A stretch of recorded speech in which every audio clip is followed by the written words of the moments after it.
Lynn Williams is the kind of person that, as long as I've known him, always wanted to make a better world. He had a vision. He had a vision of activism. He had a vision of participation. He had a vision of fighting back. He had a vision of drawing everybody into the union and building the union as an important part of a social justice movement. And he was the president of our union through some of the most difficult days we've ever seen.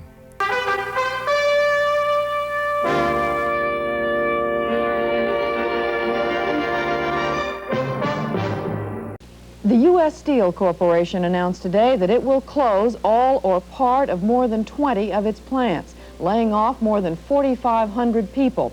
11,000 other workers who had already been laid off will not be called back to work. Well, I don't like to think about it very much. It was a terrible time. The destruction of the industry was unbelievable, and our people really couldn't believe it for a while. They didn't think it was going to happen to their plant. The neighboring plant would go down, and they'd be assuring themselves it wasn't going to happen to their plant. We in the fall of 1982, just before I took over, we lost 250,000 members in 4 months. That's more members than most unions in the AFL-CIO had. The industry was collapsing, and in some ways it was self-destructing. Then all of a sudden the onslaught came, and in this case it came from Japan. And Japanese steel was flooding the market, and our steel industry couldn't compete. And huge plants were closing one after another. We need an industrial policy in America. We need to make a decision here as to whether or not we want to have basic industry. We have to stop this deindustrialization process, which is seeing our major industries wiped out. It's impossible to have a modern, successful economy without a steel industry at its base. That's why these other countries are so interested in building up their steel industries. I had a number of images of this time. I used to think that I was like a guy, if you could imagine an old mattress out in the junkyard and the springs popping up. I was like a guy lying on the springs trying to hold them all down. And I didn't have enough body parts. I put a hand on this one and a hand on that one and a knee on another one. I didn't have enough body parts to hold them all down. And I woke up a lot of nights looking up at the ceiling in my bedroom thinking, what on earth is a little guy from Southern Ontario doing down here in Pittsburgh trying to save this industry?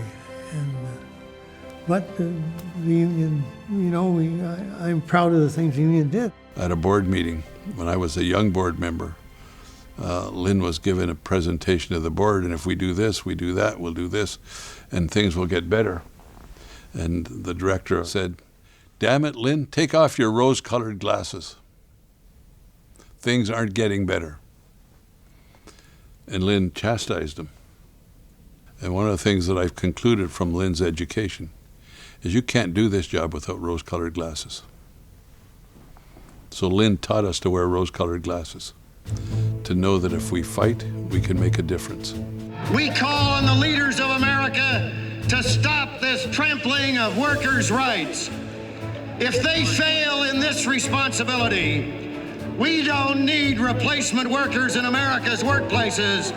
Where we need some replacement workers is right here in Washington.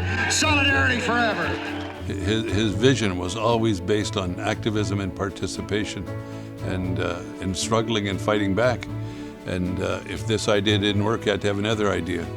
And we really, with Lynn's leadership, we really fought back in the Ravenswood fight. Mark Rich got control of Kaiser Aluminum. He spun off Ravenswood and tried to beat the heck out of the union in Ravenswood. Well, we chased Mark Rich all over the world. We fought him in 27 countries on almost every continent. The theme that Lynn attached to the campaign is that we'll last one day longer. So not only did one day longer become the rallying cry of our union, Lynn combined that with a broad participation in the labor movement. So he inspired people of my generation. Say everything works out whenever we're right. I love this union, I swear. We're a union, a strong union.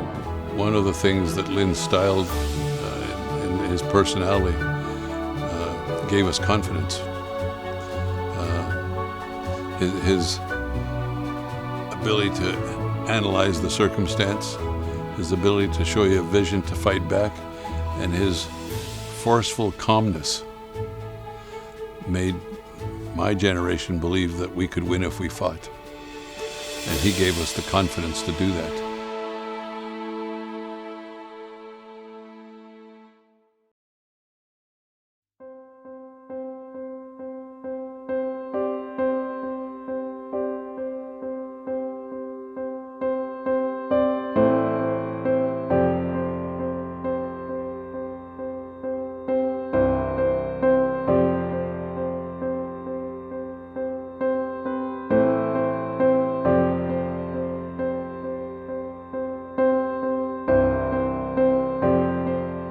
Lynn had a number of things that were inspirational and give you a view of his direction. He said, the mark of a good leader is not necessarily what you do, it's the people you leave behind and what they do. What you're able to do depends so fundamentally on the talents of the people and the commitment and the understanding of the people you're working with. On the rest of your leadership group is broadly defined. And so you come back to working with other people and bringing them along and training them and making sure that they have opportunities to grow and that they learn from the various experiences. All of that just becomes overwhelmingly important as you move along. The union has to be a reflection of the society that it's representing. And it's got to be an instrument of social and economic justice. It's not just a collective bargaining slot machine. And those are all part of the legacy that he taught, that he helped remold the union.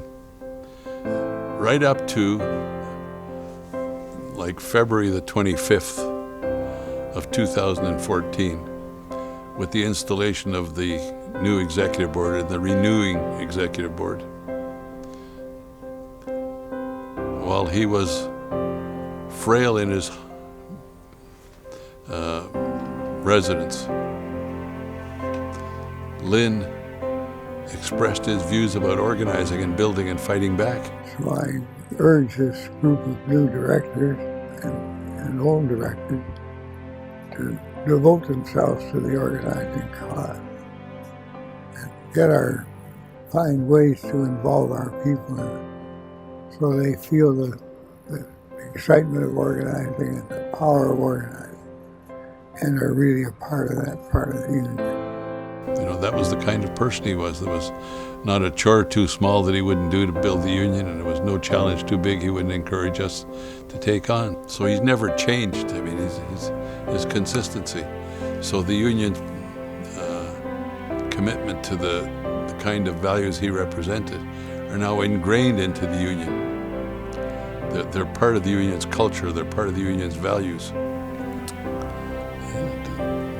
I mean, that's his legacy.